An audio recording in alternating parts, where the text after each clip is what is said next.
but we had to take it. So we took it, and then we didn't realize that we were going to be in satellite more than 6 months. We thought it was just going to be okay for us to actually just be on air for 6 months, and after 6 months, it doesn't matter. At least we've done something for the Lord, right? Because just to be in the satellite, at the time, I think it was $15,000 a month. I don't know how much is in yen. It's a lot of money, yeah? Because we had to reduce the quality of the picture to get it down to $15,000. That's already low. Usually a bigger television, their bill is so high because the quality of the picture has to be greater and everything. So we signed up for $15,000 a month. That's already a lot. And as soon as we got on the satellite, we were getting telephone calls from places that we haven't even heard of. People are so hungry to receive the Word of God.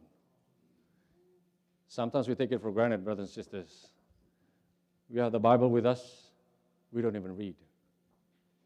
I remember I went to Italy, northern part of Italy, the Waldensian Church. There's a church. It's called Chiabas Church. The church emerged at the time when Bible was just about to be printed during Gutenberg's era and Martin Luther. When they had printed Bibles, they were so excited. I was hearing the stories about this Chiabas church. When they had the printed Bible in their hand, they were crying. No, how come something this precious is hidden from the masses? And then the pastor from this Chiabas church went down to the city. Well, the ruling church at the time told them no preaching below 1,000 meters. You can preach above 1,000 meters above sea level because there's nobody up in the mountain, right? But below 1,000 meters, but pastors come down anyway. All the Bible workers, all the missionaries came down risking their lives. One of the pastors got burned alive because of preaching the Bible. And then I didn't realize this until I had the television. And then I said to the Lord, Lord, what am I doing having all these fancy things, Having nice cars in my garage, having toys to my disposal. My wife is so into bags, fashion, diamonds, jewelries, all the fancy things. She has her own hairstylist that comes like 2-3 times a week, even if she does nothing at home. And then we're getting telephone calls from people that are really hungry and dying for the Word. And then one of the highlights that we have doing television work, there's I don't know if we I'll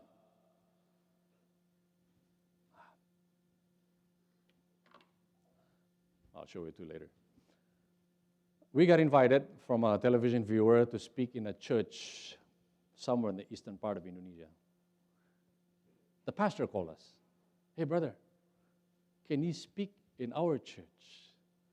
Because we really like your television. It's not Seventh-day Adventist church. It's a Pentecostal church. I'm like, wow, you're watching our television and you're a pastor? Yeah. Come down and speak with us. We're going to reserve 3 days. It's a Wednesday, Thursday, Friday, morning until evening. I'm like, wow, we'd like to come. Apparently, it's a big church. And then this is their annual thing. And then apparently before the year before we spoke there for 3 days, they invited a famous televangelist from the United States. The guy that wears white suit, the white hair and everything, the one that knocks people down when he speaks. Yeah, Benny Hinn. So the following year, instead of inviting that guy, they invited me. I'm like, wow. And then the guy asked me, how much do you charge? I said, I don't charge anything to speak. Well, you got to charge something because you got a television.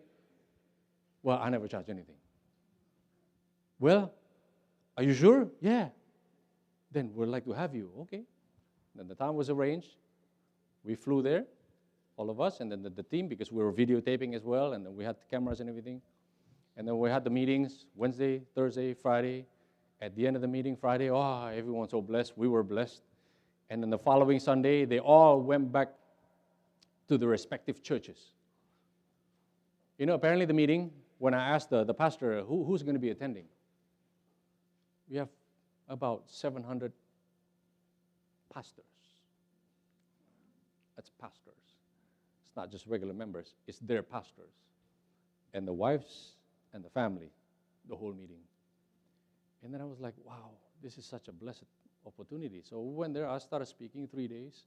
And then the following Sunday was a home service for each of the pastors as they went home to their own churches. And then apparently there's one of the attendants in the church was somebody who's really, really famous. I didn't realize he was there. He was a famous pastor. And then he went back to his church. And then he was preaching on a Sunday, something like this.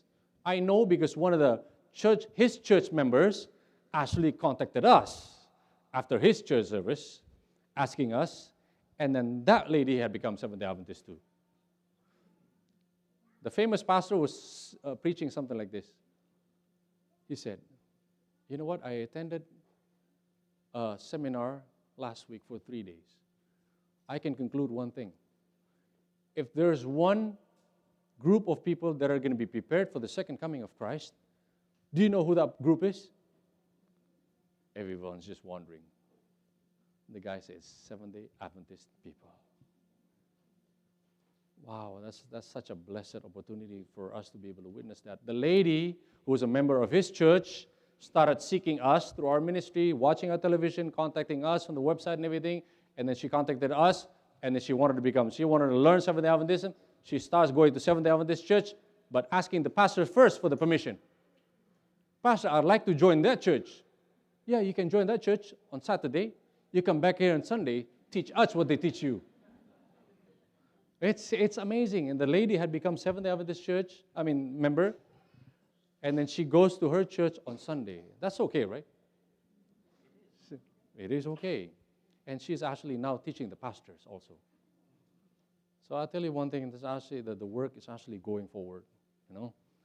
The television work costs a lot of money. I'm not here to promote the work, of course. I'm just going to promote you what kind of God He is, right? And then we come to financial problems also. Despite how much money you have to support the ministry work, it takes a lot of money and effort, right? You got to fork out. But Jesus says, don't worry. When our parents found out, my parents found out we want to become missionary, we want to move out the mountain, serve the people, have a television, they said, you're crazy. Look at the children, they're small. What are they going to eat? What are they going to wear? And then I said, Lord, you have 1,000 ways of which we know not one. In April 2012, this is actually about a year over our broadcasting and television, we came to financial hardships.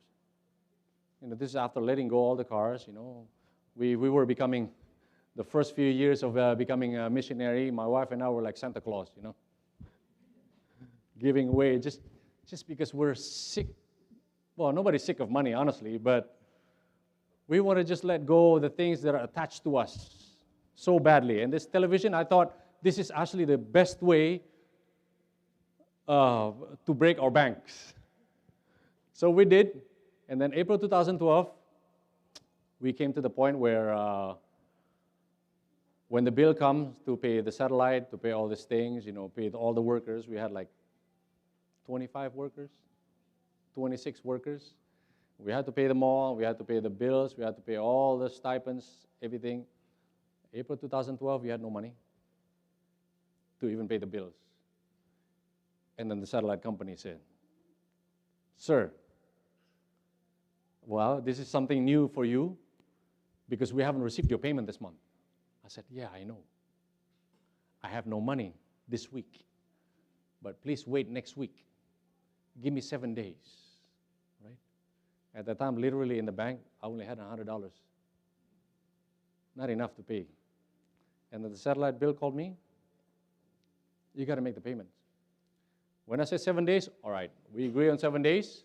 The following week, or it was on a Wednesday, I promised that I was going to make the payment following Wednesday. He said, by noon, 12 o'clock, if you don't make the payments, the accounting people are going to press the button. Your satellite signal is going to shut down. And then following Wednesday, I woke up in the morning, I asked my wife, how much money do we have? She says, less than last week. I said, praise the Lord, because He's good.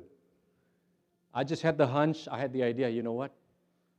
I'm going to go to the company, I'm going to ask longer extension because I needed money to pay, a lot of money. I get dressed. I had to be there before 12 o'clock. Let's see if they want to give me grace. I said, Lord, if this is your work, show me. Because when we get shut down, the slot and the satellite is going to be given to different companies that are lining up for 6-7 years. I'm not going to be, we're not going to have slot anymore in the satellite. So 9 o'clock, I get dressed. 10 o'clock, I started driving. It was taking us like an hour to get there. Halfway to get there, I was worried the signal is going to be off by 12 o'clock. I received an email on my phone. It was BlackBerry at the time. And then an email came to my phone from somebody I didn't know. Later on, I found out this is the guy from England. His name is Thomas. He sent me email. I needed $15,000, right? He sent me email. He says, brother, you don't know me. My name is Thomas, and I live in a certain place in England.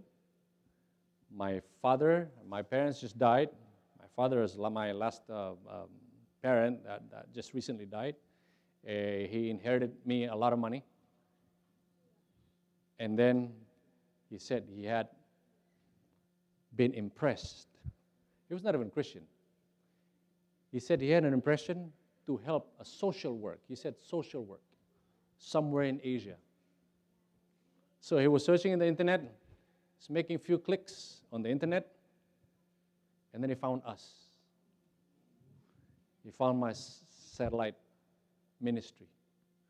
And then there's a bank account information. And then he said, I sent you money last Friday. Wait a minute, this morning I checked in the bank, there's no money coming in. And then I called the bank. I said, hey, you know, I'm expecting some money to come from UK. Has it arrived? And then the bank called, and the bank said, it just got posted about an hour ago. You know how much? $15,000. Exact amount of money that I needed. So before I was arriving at the place, the company, I made a detour to the bank. I said, look, I'm making the payment. Wait, it should arrive within an hour. Just that point, I understand the ways and workings of the Lord. My wife and I were in the car. We were just crying, you know. All these stories from the Bible that we heard, that we thought was just nothing but fantasies, actually became reality. This had become the true reward for those who seek the Lord earnestly and for those who work for Him. $15,000 came right at the right time. And then I made the satellite company payment. And then today is 8 years and 6 months. We're still in television. A lot of people are saying, yeah, you made that ministry because you have a lot of money. A lot of people know us. Back in Indonesia, my friends know that I had a lot of money. But they don't realize, well, we're not like that anymore. When my wife was telling you that she had all this fancy stuff, you know, all the brands, we're not like that anymore. But God is actually a lot more faithful to us now than He ever was when we didn't know Him. We got 10 minutes left. Of course, we have all week to carry on. But I want to show you a video of... Actually, there's this video that was made by a friend of mine. You know, a friend of mine is a filmmaker. He lives in Hollywood. He works as a filmmaker. He makes movies and he makes documentaries. That's his specialty. I kind of grew up with him in America. We went to school together. He was a Christian. He was Sunday church Christian. I was a Sabbath keeper, Seventh-day Adventist. But growing up as a young man in America, we were living on our own. I would go to his church on Sundays. He would come to my church on Sabbath. just because we enjoy the food that they provide. So years of being absent from each other's life, about 2016, he contacted me. Hey, Ramon. Hey, how are you? It's been a long time. Yeah. I heard you're a Christian again now. Oh, yeah. He said, why? You know, Christianity is nothing but hypocrisy. I said, yeah, I don't blame you. Many Christians are hypocrites. They talk the things they don't live, right? But I may have different perspective into this Christianity that I believe in now. Why don't you come to Indonesia and come see me? I show you the work that I'm doing. And then he actually came to Indonesia about 2017 because he had heard from friends. And then I sat down with him. I show him the work, show him our television. He's not a Christian anymore. He's a non-believer. And then he saw the village that we were ministering. At the time, we had a youth camp that we're hosting at our place also. And then he said, look, I want to make a documentary film about you. I'm like, wow, you want to make a film about me? Yeah, I want to make it as my portfolio. It's not going to be a Christian audition, so I want to take away the things that you talk about God. But that's not a problem, you know. So he did. And then a few months, he was editing the video, and then he finally got down to a 10 minutes video. He said one thing. This is the toughest film that I've ever made in 10 minutes. Because you made me realize who God really is. And thank you for bringing me back to believing in God. So the movie, he was actually struggling what to make. He was asking me for pictures and any videos that I had from my previous lives and everything. I never kept videos. At the time, there's no Instagram, no Facebook, no nothing. So there's hardly any pictures. So I told him to keep my computer, make anything out of it. So this is the movie.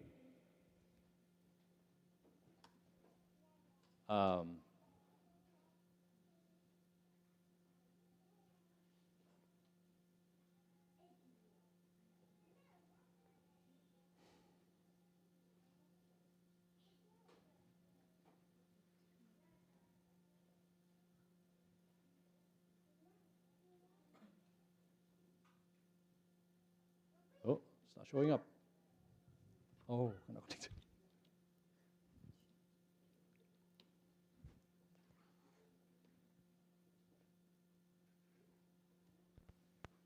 Is there any audio?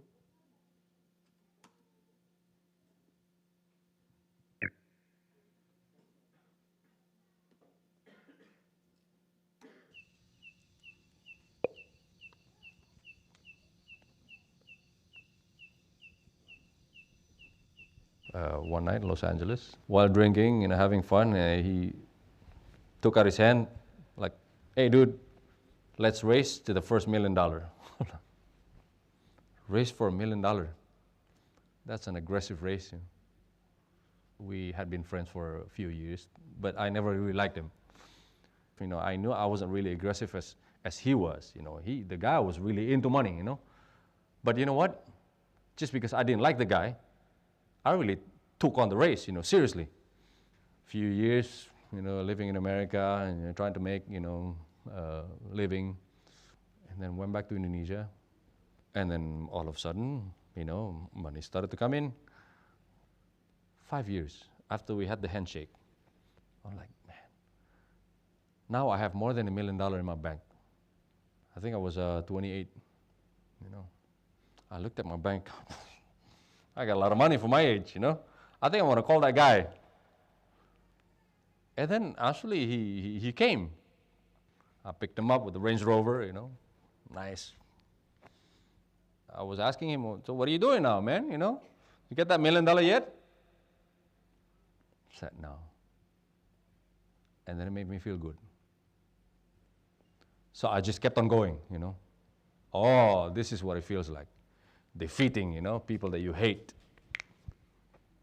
And I had houses, I had properties, I had a few apartments. Oh, I counted, I had like 15 cars or something, 6, 7 Harleys at the time, and then just toys in my garage, and then I could buy anything I want. And then I had everything that everybody else wanted, Man, I feel like I'm on top of my world.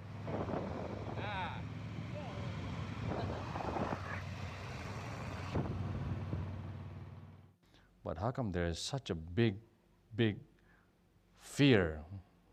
How do I not become afraid? And because the fear is just not pleasant.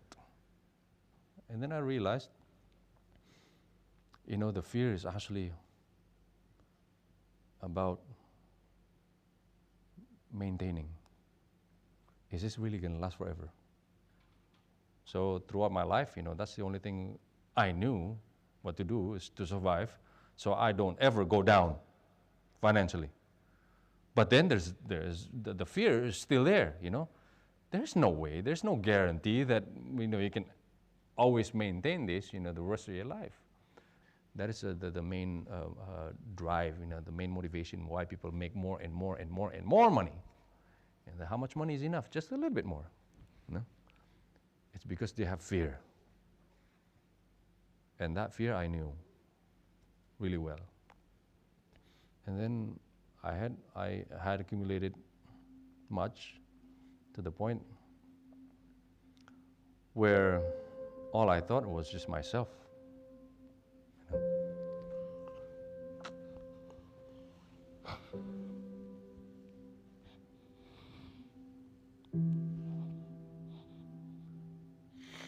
remember one person had to die because of my greed. And the whole family suffered.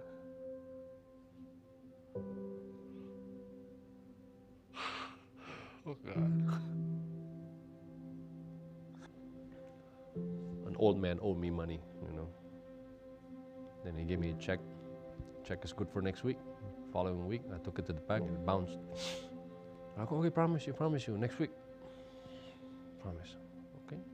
To see him the next week, still didn't have money. So he lied to me 3 times. And then there was ego talking. It was not about money anymore, Couldn't care less about money. But, just don't do that to me. Brought my bouncer with me, my hitman. I destroyed his office. And then smashing things.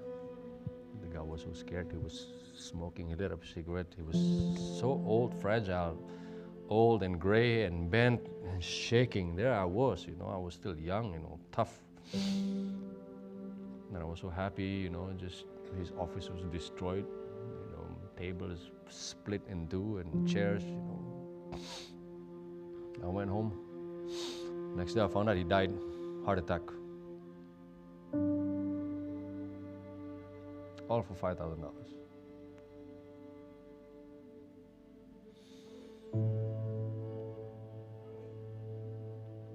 And I was thinking, man, what have I become?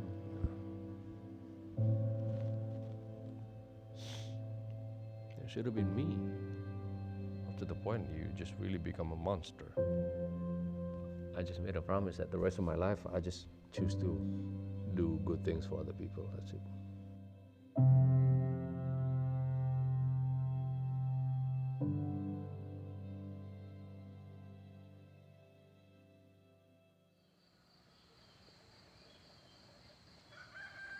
This is our new life.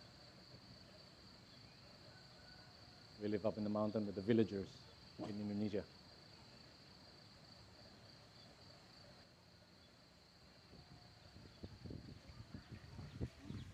Indonesia is already it's a developing country, and then my village where I live is probably one of the underdeveloped villages. I'm not saying you have to sell your houses, your cars, and everything. Well, that's what I did, but I'm not imposing the values to other people. That's what I needed to do. What I'm saying is, maybe there's somebody that needs to build whatever, their houses or irrigation system or something or anything. There's a need, in their village. You go out and you be the answer to the need.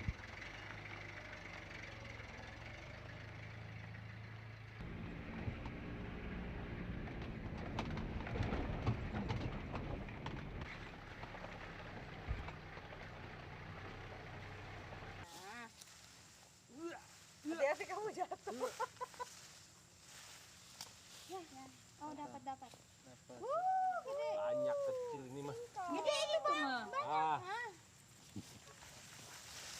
We grow our own food at home. Ada satu lagi tuh. But close your eyes and turn the other way, look at somebody else's suffering,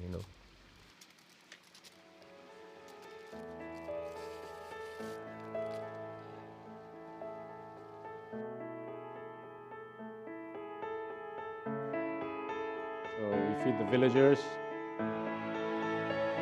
When they're sick, they come to us.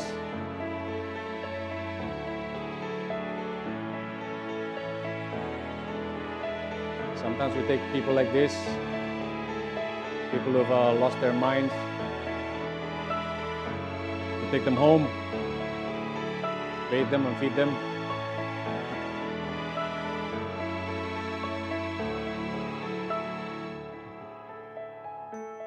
This particular guy, we finally found his parents. He was walking around naked for like a year. That's his mother. I think the true happiness is when you start to empty yourself a little bit more and more, and more the next day. Giving is actually the key to happiness. We bring different values to young people that maybe that are really becoming addicted with selfishness. You go ask young people, say, what do you want to do in life, man? I want to be a doctor, I want to be a lawyer. Why? To make a lot of money. They don't become doctors to serve people. I say, I tell my children, if there's time, there's money, you become doctors. When you graduate, you become anything. You go out to the villages, go help serve people who cannot repay you at all.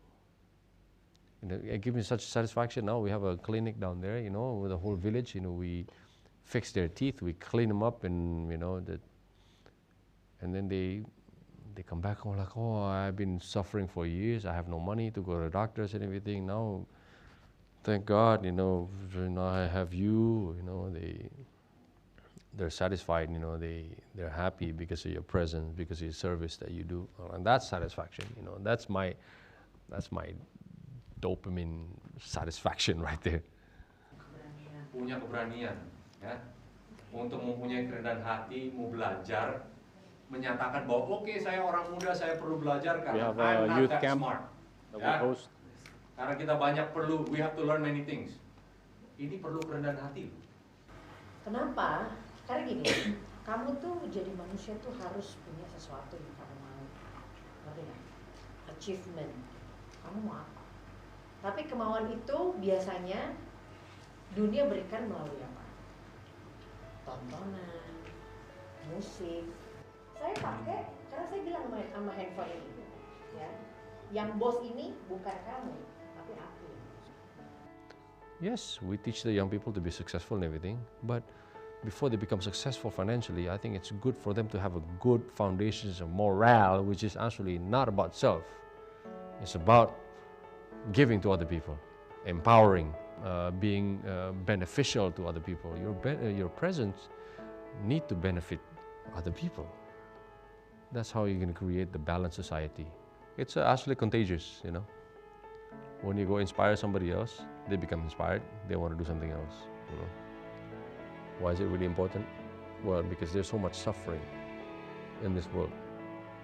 Because everybody serves themselves. Selflessness is really the key. The fear, it's not there anymore. Yeah, there's really nothing to be afraid of. 10 years ago and beyond, happiness can only be defined by the feeling of having something that nobody else has. That was my happiness. Winning the race in life. It's completely opposite. It's towards fulfilling somebody else's dream. Apa itu di dalam? Makanan ya? Bah.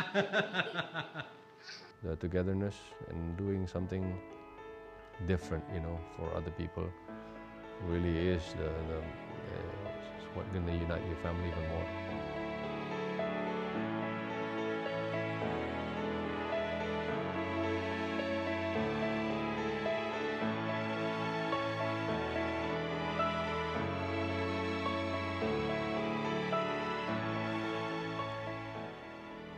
live a simpler life.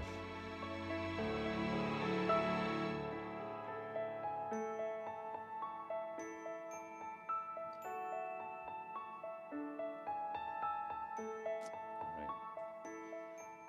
So when God says, do not be afraid, put no thought what you eat, what you wear, it has to become a reality. But how do we do that? Come forward with Him. I bring this in Jesus' name.